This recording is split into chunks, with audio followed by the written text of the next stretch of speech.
Welcome back, everyone, to the Geeks, Geezers, and Googleization Show, the home of Googleization Nation, where we talk with HR and business thought leaders about the crazy, never normal shift going on all around us.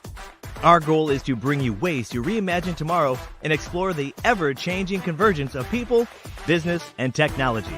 Here is your host, Ira Wolf.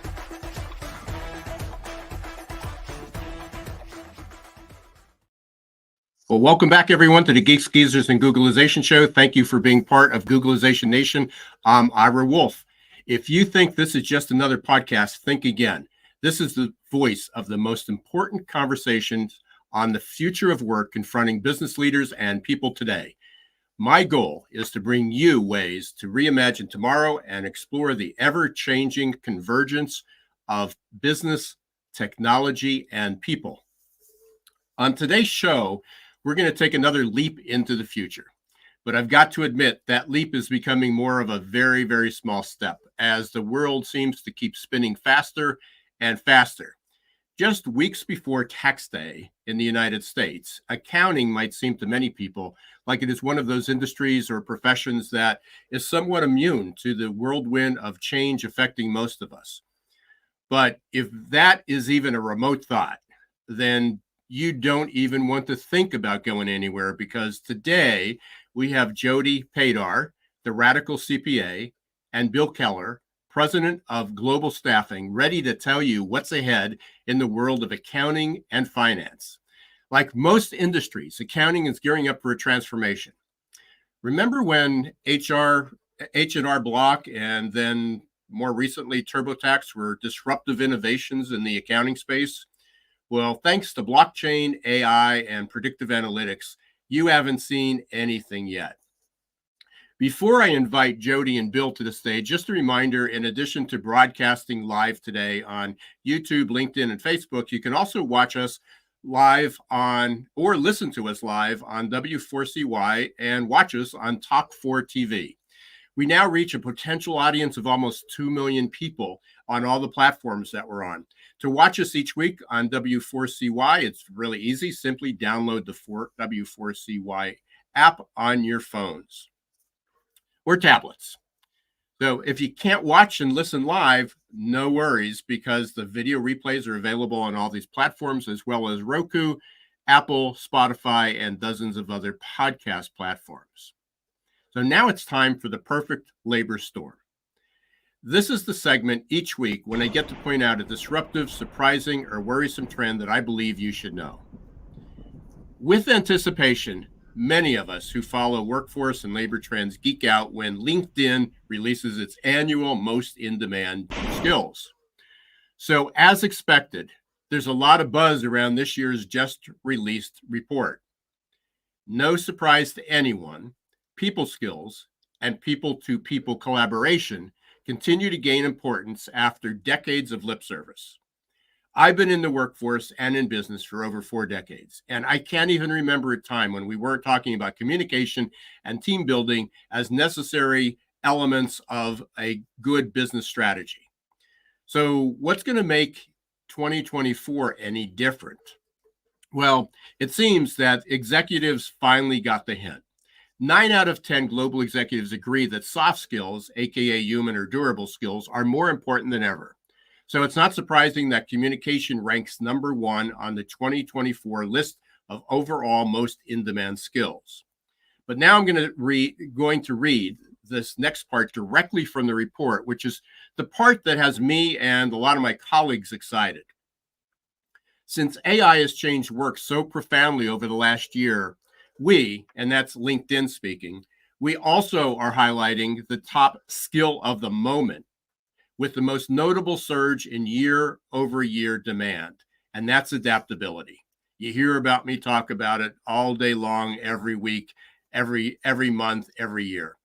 It's the indispensable skill that allows teams and organizations to keep growing at the rate of change. Since 2015, skills for roles have on average changed by 25%. You can see how excited I am. By 2020, by 2030, it's expected that number will reach at least 65%. So we're going to more than double the number of skills that are going to change, that people are going to be required to learn. That's in line with the forecast I've been sharing for at least a decade. 2/3 of all jobs will be at least 1/3 automated. That means for LinkedIn members, and which have over 1 billion people, more than 500 million people who are currently on LinkedIn hold jobs that stand to be disrupted or augmented by AI. Some of those people work in accounting and finance, which is why I'm so excited to have Jody and Bill here today joining me. Jody Padar is a CPA. She's also known as the radical CPA, and she's one of the accounting profession's foremost visionaries and pioneers. She's a well-known advocate for tech adoption and general forward-thinking behavior inside the profession, and she's been consistently named one of the top 100 most influential to the profession by Accounting Today. She's the author of Radical Pricing, which will be published in early 2024, as well as the author of 2 other books, From Success to Significance and The Radical CPA, New Rules for the Future Ready Firm. Bill's entrepreneurial journey started when he was just a young man. When I first met him, with him and his dad in business, he's evolved from leading manufacturing businesses to founding Staffing Global. It's a pioneer in remote staffing, influenced by key business thinkers. He adeptly combines his manufacturing background with innovative remote team strategies, emphasizing employee development and empowerment. So let's give Jody and Bill a big Googleization Nation welcome.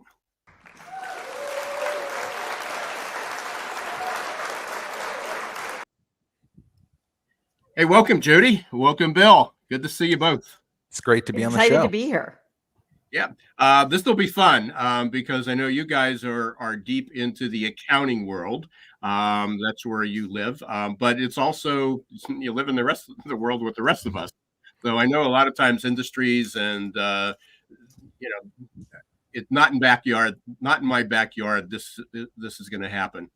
So I think I shared this with both of you, but I'll share it with the team here, and this will be the setup for where we're headed with questions and conversation about somewhere between 10 and 15 years ago. I don't remember the exact date, but I was working with a regional accounting firm, and they were going through a successor transition. So like many other organizations, they were recognizing that their baby boomers managing partners or heads of their organizations were aging, and they were about to leave, or their terms expired, and they wanted to bring in and groom some new young people. And so part of that was not just identifying who was most prepared to lead the organization then, but who was going to be prepared to lead the organization in the future. Who basically had that forward-thinking mindset. And so that was my responsibility, to identify who they can groom and who should be in position. Easy job. Yeah, absolutely. When there was a lot of people that were there at the same time, so they all thought tenure was, the number of years longevity in the firm positioned them to be ripe for that. So we had to do it. So it was a delicate dance. So one of the questions that I had was, where do you see accounting in 5 to 10 years? And of course, in my background, I wasn't necessarily thinking that AI would be there in 5 to 10 years, since this was 10 or 15 years ago. But I was looking, I knew there was transformation at the time. About the same time, Tom Friedman wrote The World is Flat, and which I think was 20 years ago. But he talked about how a lot of firms would be outsourcing, which is, we'll talk about Bill, about having people around the world do the accounting work. And they said, there's no way. Bill and I at that time lived in Lancaster County, Pennsylvania, with the Amish and the Mennonite and conservative country. And it's like, there's no way anybody would trust anyone doing our taxes and our accounting work and our bookkeeping we want you to do it. We expect you to do it or somebody that you employ.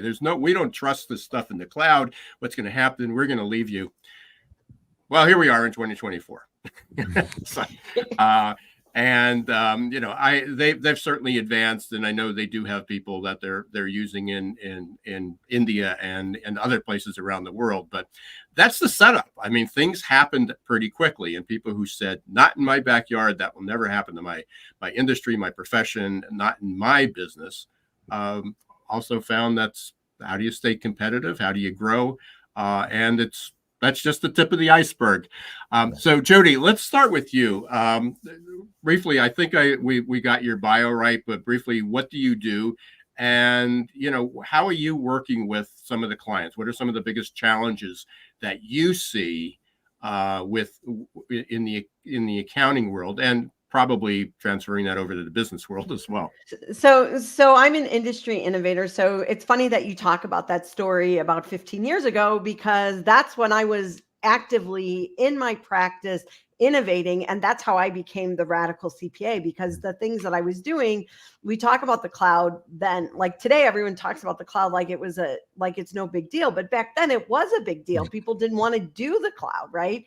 And that was like when I kind of, birthed my firm, and that's how I got known as the radical CPA. So the business model that new innovative firms do today, that was the firm that I was pioneering back then, right? Fast forward, I've sold my firm and gained hundreds of thousands of followers along the way, because people want to know these new ways of thinking. Even accountants, even though they might not want to change exactly, they want to know about it, right? So they follow me to find out kind of what's going on in the world, how things are changing with AI.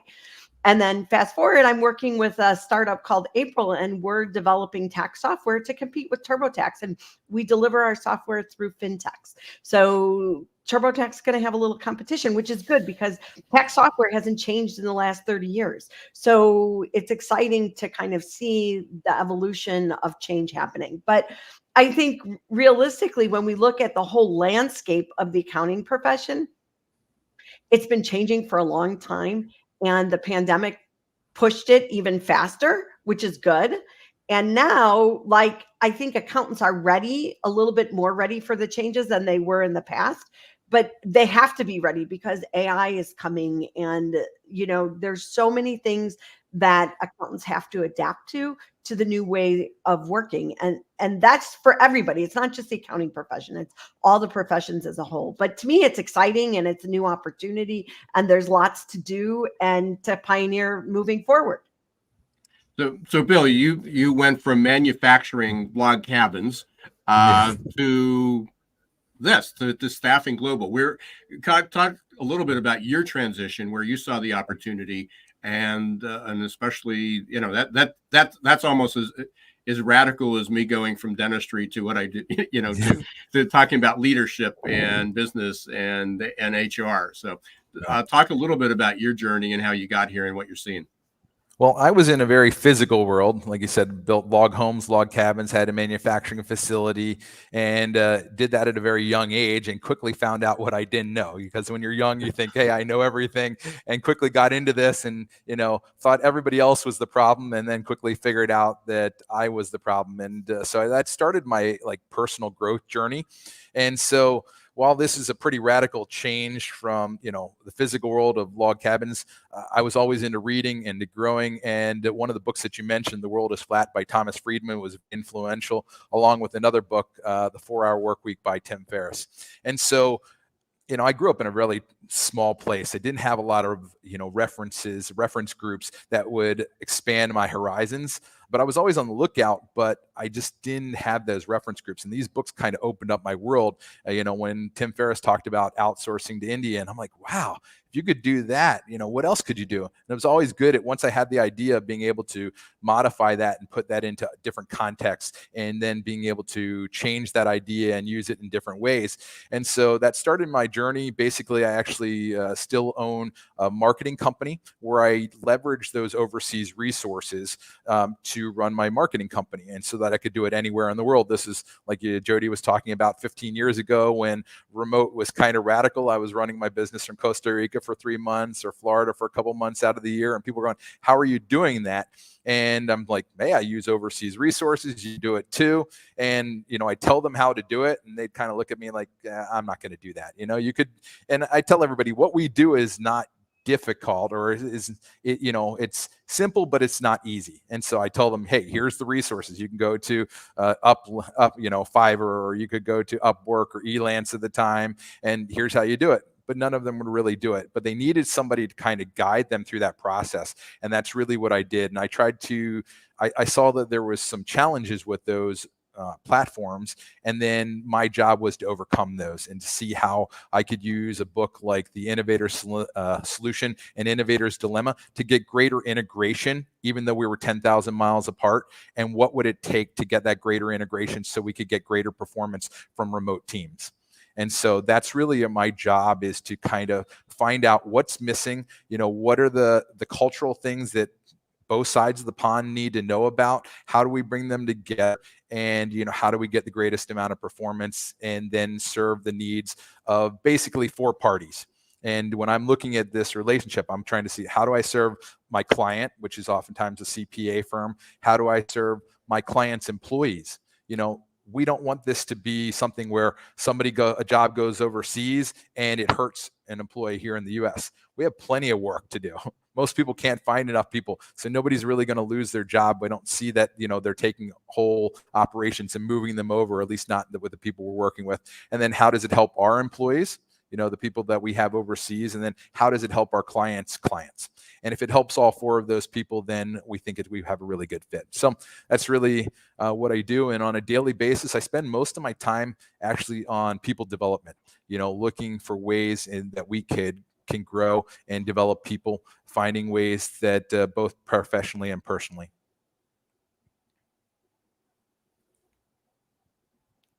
Come off mute. Bill, you said something at the beginning, and it was just sort of offhanded remark, but you said when you were really young, you kind of came in and thought you knew everything, what there was, until you realized that you didn't. What struck me was, I think all of us, I don't care if you're, I know baby boom, anybody older than 30 or 40 or 50 thinks that everybody young doesn't know what they're doing. And it's like, wait till you grow up. But we're living in a time right now where everybody almost has to think like you did when you got that aha moment of, we don't have any idea of what this future is going to look like, or what we thought we knew that would lead us to success no longer does. So that leads me back to a question with Jody, is what are you seeing as the biggest challenge within the accounting firms that you're working with? And maybe there's 2 questions there. Is the ones that reach out to you, and then the ones that don't. What are the biggest challenges that you see? Yeah, so I think the ability to adapt to change, the business model as a whole to adapt to change, right? So when you think about old school firms, they're run by partnership models.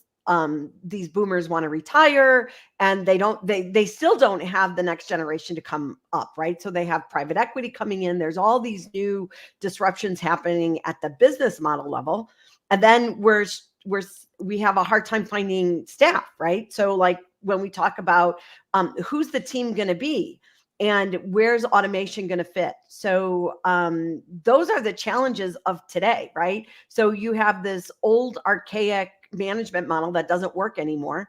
And then you have technology that's coming in, and then you have not enough CPAs even graduating to do the work.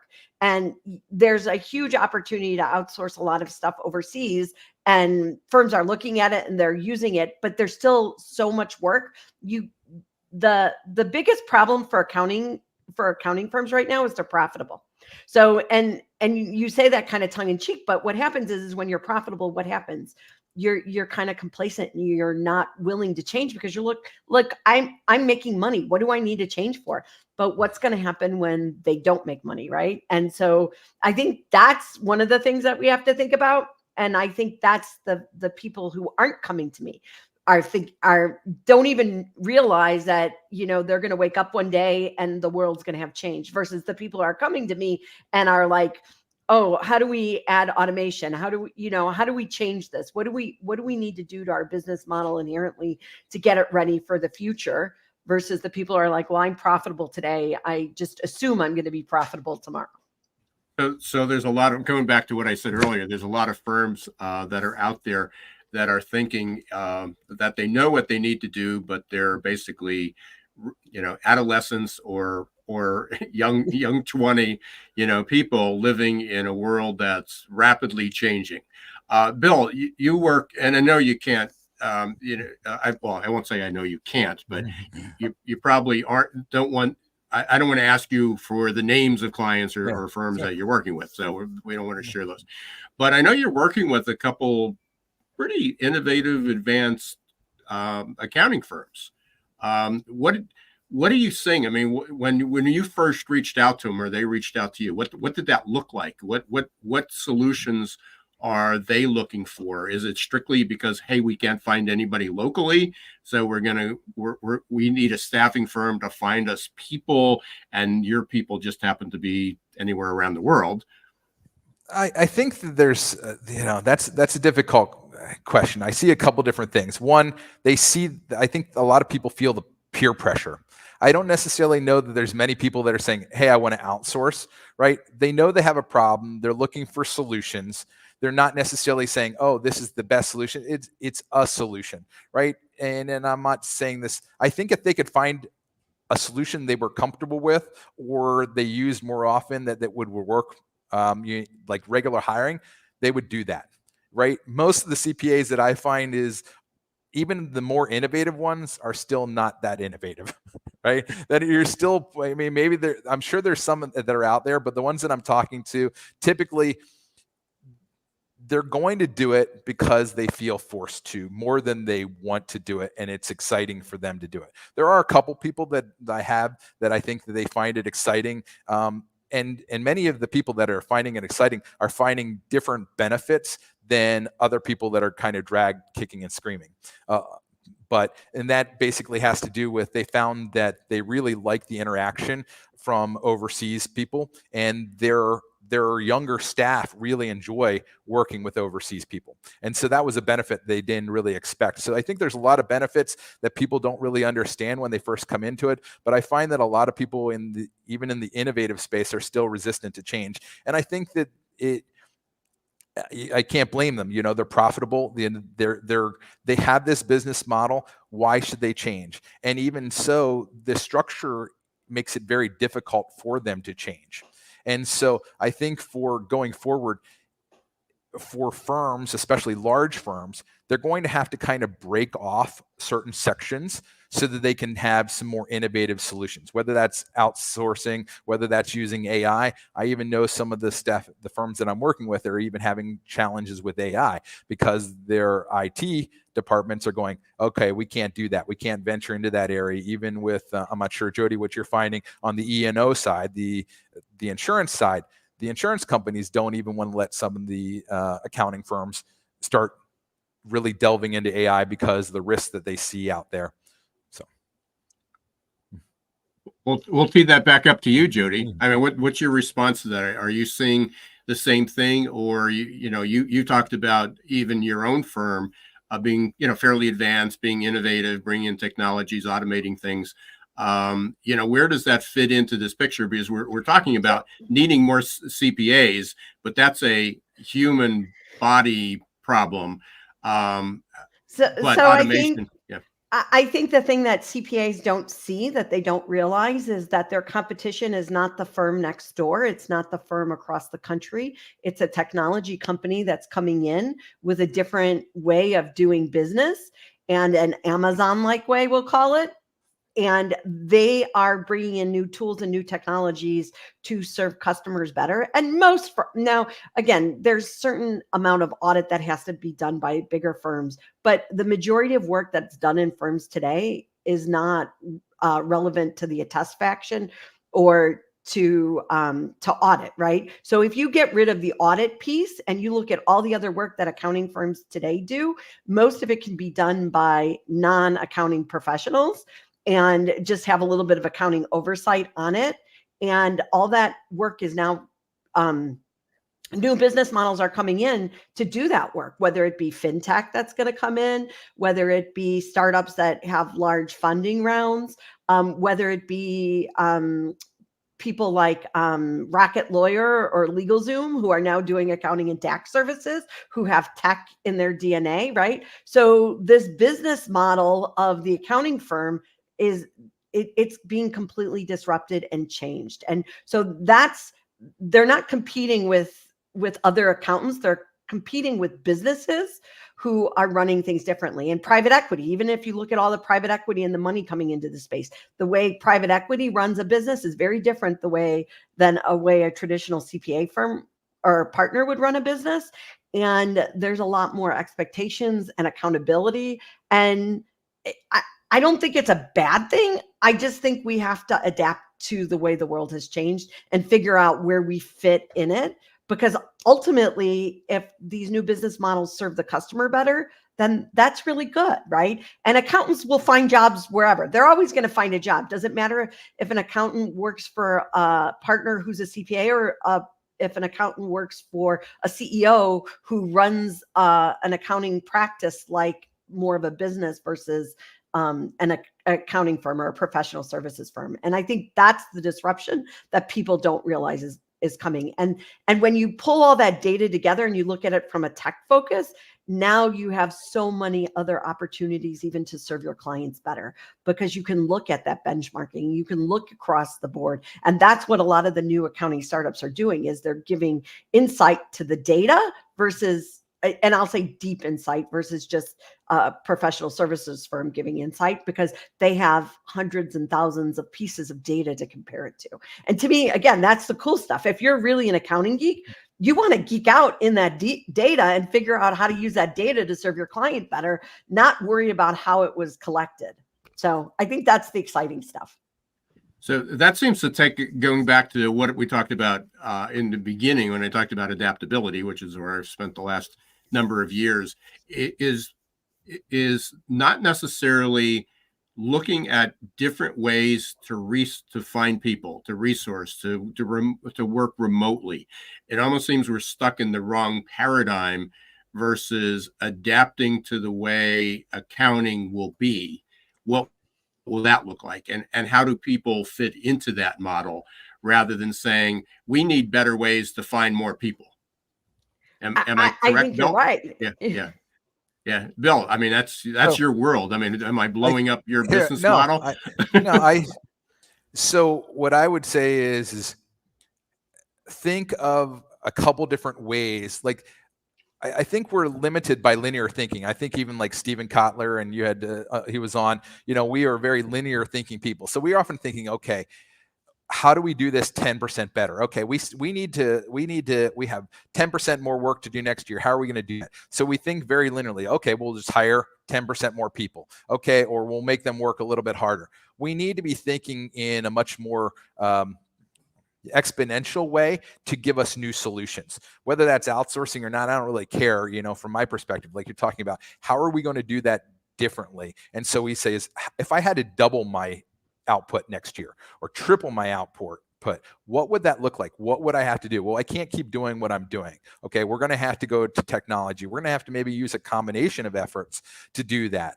Would I change the type of work that I do? I even go to books like Manufacturing. I really encourage people to be reading out there. I don't know if you've ever read a book called The Goal, and it's about basically the theory of constraints. So what is the constraint within the industry currently? And, Jody might have a better idea, but right now it seems like everybody's saying it's CPAs. That could be, that maybe not. Maybe it's just a matter of getting the work out. It doesn't have to be the CPA per se. almost anybody, even a non-financial person, might be able to do that work. So really need to dig in to understand what we think we know is probably not the reality of what the situation is really on the ground, and everybody takes the first of all, well, we just need more CPAs. Well, that's a very simple answer, and that might work to solve the problem, but we're probably not going to be able to do that. So let's put that out of our head and let's try to really think a little bit deeper about the problem to say is, what is the actual bottleneck? And then once we understand what the bottleneck is, then we can understand what the possible solutions would be. And I try to look at, rather than say, this is what the future is going to look like, I try to find out like 3 or 4 different future possibilities and say, is there something that I could do that would help me in either one of those situations? That would be an example of something that I'm constantly looking at. It's also one of the reasons that I don't just do remote staffing. We're also looking at office automation. So I have an office automation division where we're doing lots of no-code work, no-code or low-code work to help smaller companies to do automation in addition to providing the labor, because we don't want to just be quote unquote cheap labor. We want to be an excellent solution to get the work done, whether that's through automation or whether that's through outsourcing. So one of those, 2 of those disruptors or solutions could be AI. Obviously, we talked a little bit about that. When we come back from our break, we'll talk more. And then there's blockchain. Is how disruptive is that going to be? Because I know people think that that's not going to happen. It's going away. And when the price of Bitcoin, collapsed a couple of months ago for the last year, everybody said, see, it wasn't going to work. And now that it's doubled again and it's back up, it's coming back on the horizon. And some of these things just never go away. But you are listening to Geeks, Geezers, and Googlization. We are talking about the future of accounting, but essentially, since every business that is in business uses accounting in some way, or should be using accounting, or has an accounting function in some way, it affects everybody. And we all need CPAs and accountants to be able to help us along that path. So it affects everybody who's listening, everybody in business, and anybody thinking about what the future of work is going to look like. We will be right back in 60 seconds. Please stay tuned, and we will continue this conversation with Jody Padar and Bill Keller about the future of accounting. Are your employees feeling stuck and just showing up for a paycheck? Is your workforce working harder to get back to normal than adapting to the future? It's time to help them break their addiction to certainty and develop a growth mindset. Developed by one of the world's top-rated future of work thought leaders, AQ Plus Mindset is a powerful tool to help your employees embrace change, adapt faster, and grow on the job. Conveniently delivered to any smartphone or laptop and easy to digest 5 to 10 minute lessons. Managers can sit back and watch employee attitude shift towards growth and innovation in just 30 days. Are you ready to help your employees thrive in this ever-changing, never-normal world? Encourage them to show more grit, resilience, adaptability, and unlock their potential? The journey to a growth-filled future starts with a growth mindset. Visit aqplusmindset.com or call 484-373-4300. Hey, welcome back, everyone, to Geeks, Geezers, and Googlization. We're talking about the future of accounting, where balance sheets meet the bleeding edge, which was our subtitle for this. And we certainly are at the bleeding edge. Jody, I don't want to pass this by and get toward the end and not be able to talk about it a little bit, because I think this fits into that conversation. You have a new book coming out, the Radical Pricing. Where does that fit into this future of accounting? So it's important to think about pricing as kind of the whole of your firm, because I think too many times, if you think about traditional firms, it's the billable hour. I work so many hours and to create some sort of deliverable, and that's what I charge for it. Now, there's a lot more involved in pricing, but ultimately pricing affects holistically your whole business model. And I think the reason firms have been so stuck and being afraid of change is because their pricing model has not allowed them to do it. So when you think about something 2 minutes, how do you build 2 minutes? Well, that was the cloud. Now think about something being done with AI. Well, how do you build a negative second, right? So you have to change your pricing model, because fundamentally that's going to change everything that happens behind the scenes in your firm. And it means that you have to productize your services a lot more. So you have to get really tight on what it is you do, how you do it. And again, it's kind of taking that technology look towards delivering services. And yes, there's always going to be a little bit of customization on top of it, but the majority of what you sell should be repeatable, and you should be able to deliver it within a certain amount, and you should know what your price is. So it always cracks me up when you say accountants will be like, well, I won't know what to charge. And I was like, every other business has figured out how to put a price on something. Why accountants can't figure it out is beyond me. And so my book is really kind of, pricing is one piece of it, but then how do you get your process organized behind the scenes? How do you get your packaging and all the other things that go with it that kind of help you change your business model? And that was the stuff, again, that I pioneered years ago. And it's just kind of continued to evolve because we live in a different world today. It's not like I'm sitting there with a pencil and paper doing all this work to get it out the door. And if you think about what prevents innovation, if you're getting charged by how long it takes you to do something, why on earth would you want to automate it? You wouldn't, right? Like, it doesn't make sense. So that's why we have to look at a new way of pricing as we adopt automation and all these other things, so that we truly get paid for the value that we deliver and not just the inputs to get it out. Jody, I had a smile, and this is 30 years since I've been out of dentistry. So it's a long time, but it took me right back to, I remember, patients would come in, and I remember having this conversation with one of my colleagues who was an oral surgeon, and people would come in and complain. They said, you charged me like, the dentist down the street charges less money. And it took him an hour to do it. And I said, well, if you'd like to come back in, I can charge you. I'll just double the time it takes me to get it done. I mean, where efficiency and automation and skill, people want to base it on time. It's like, because that's how they get paid. I mean, our whole pay system, our reimbursement system is you get paid an hour, whether you do a lot of work or no work or doesn't show up at all. And sometimes you get paid for staying home. So yeah, it's tough, and we always look to accountants, to kind of help us with that, and yet their whole system was based on a similar model of billable hours.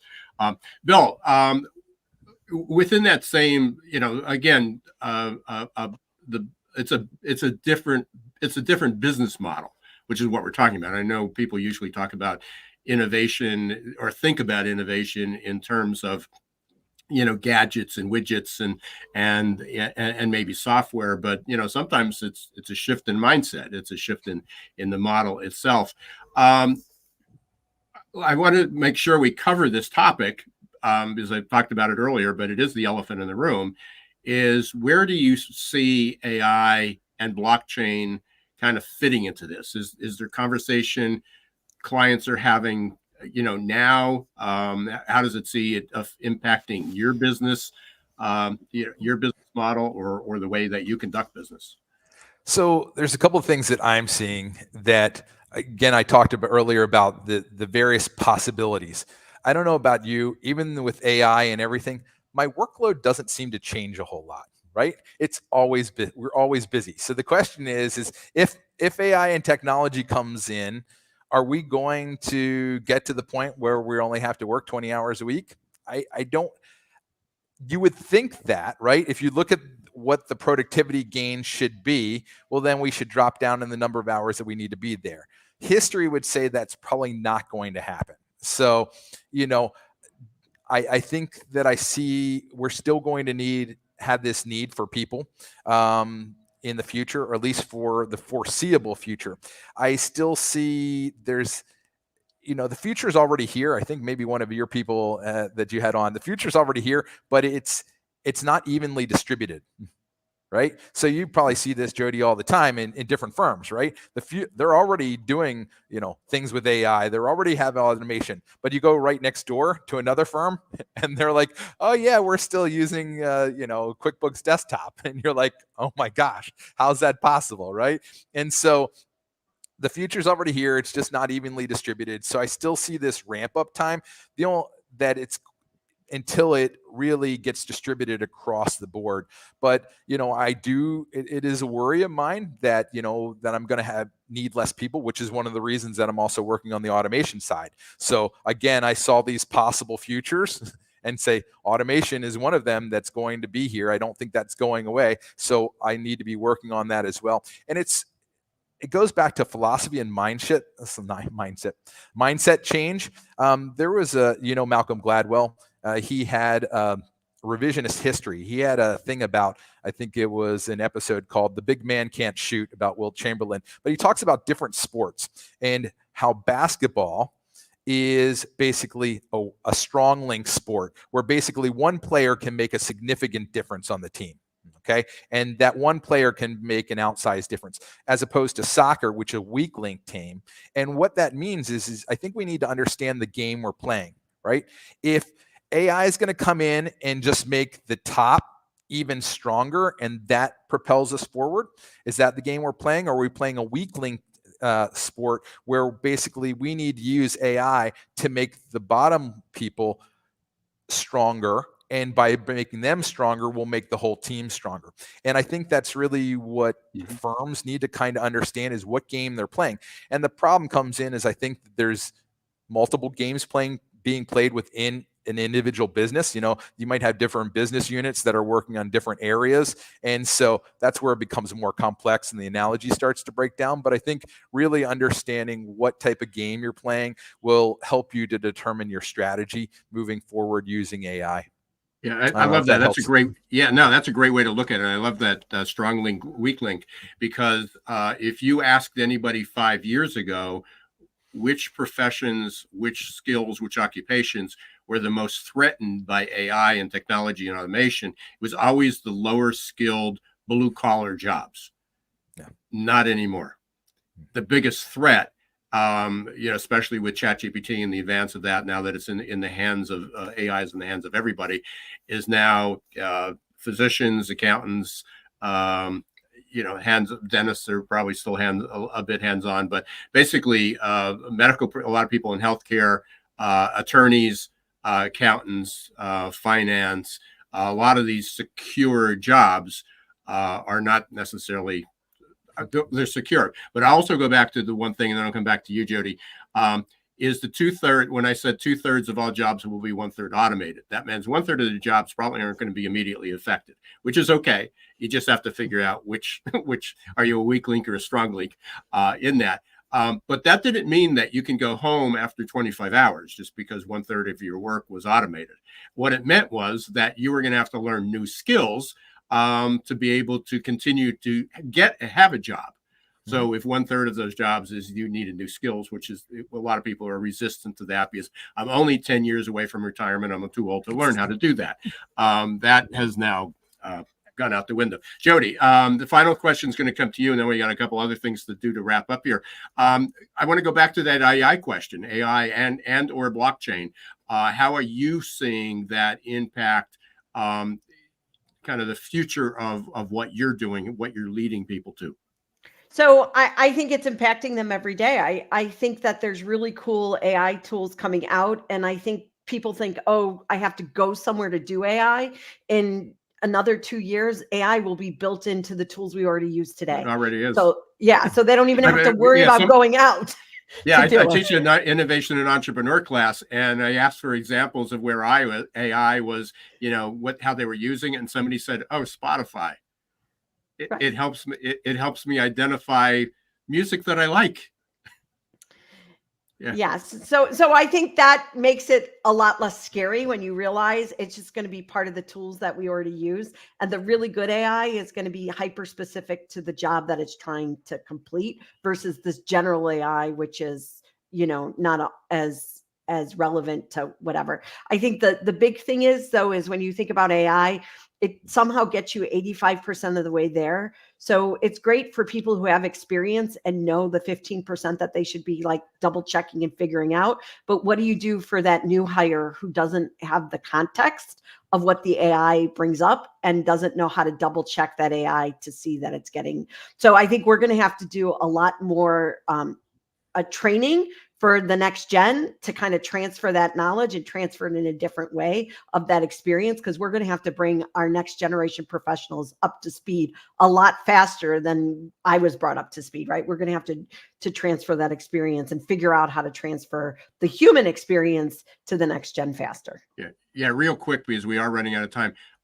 Blockchain, is there any conversation going on with that with your clients, Jody?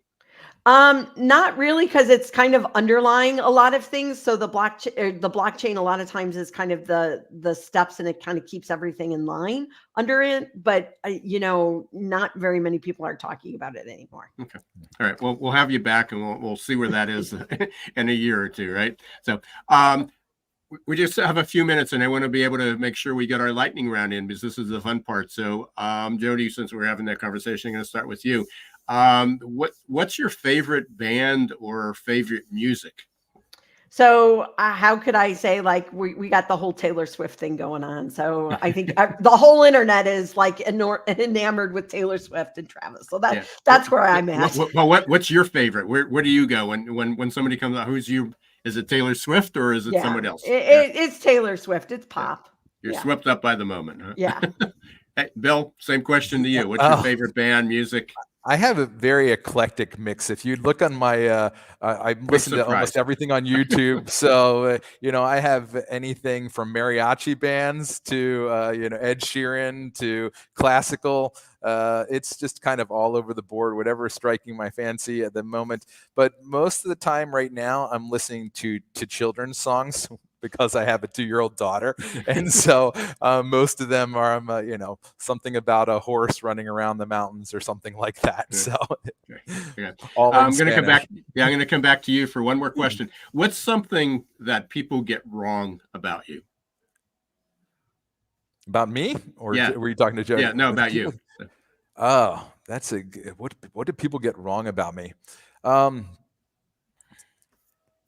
I think that they probably think that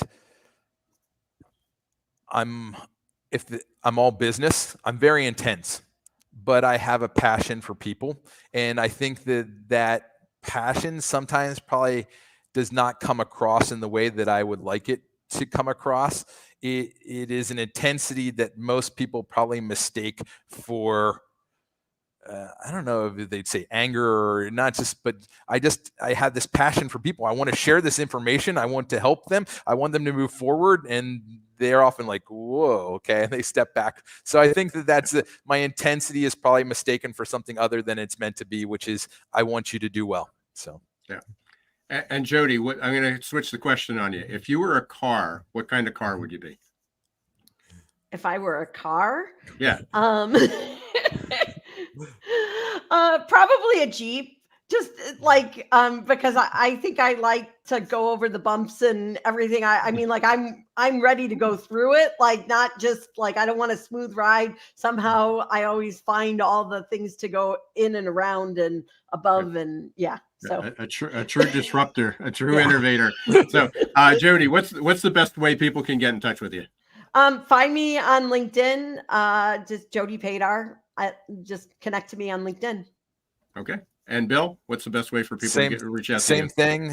You can look at LinkedIn at Bill Keller, also on Staffing Global and YouTube. I have a YouTube channel there where you can see my podcast, or on GGG Unleashed. So look it up there. Yeah, and make sure I neglected to mention that earlier, but Bill does a great podcast, and he talks about this every month. So please go up to GGG Unleashed. You can also find that on the Geeks, Geezers, and Googlization podcast. I want to thank you, both of you. What a fun conversation. Love to have both of you back. We barely scratched the surface on this generally in business, but we'll have you back and continue the conversation for sure. Please reach out to Jody on LinkedIn and make sure when the book comes out. How soon is the book coming out, Jody? It should be out fairly soon. Pre-orders are like pretty soon. I'll have the link. So so watch for the Radical CPA and Bill. Check out staffingdifferent.com and especially the GGG Unleashed. Thank you for being part of Googlization Nation. If you haven't joined us yet, please do. It's free to join. Just go to googlizationnation.com. I want to extend a special thank you to our guests today, Bill Keller and Jody Padar, and all our listeners for tuning in. If you haven't subscribed on your favorite podcast platform yet, please do so and leave us a review. And until next time, don't let the shift hit your plans. Thanks for watching Geeks, Geezers, and Googlization. Be sure to listen to the podcast and follow us on YouTube. This show was produced and edited by Hilton Productions.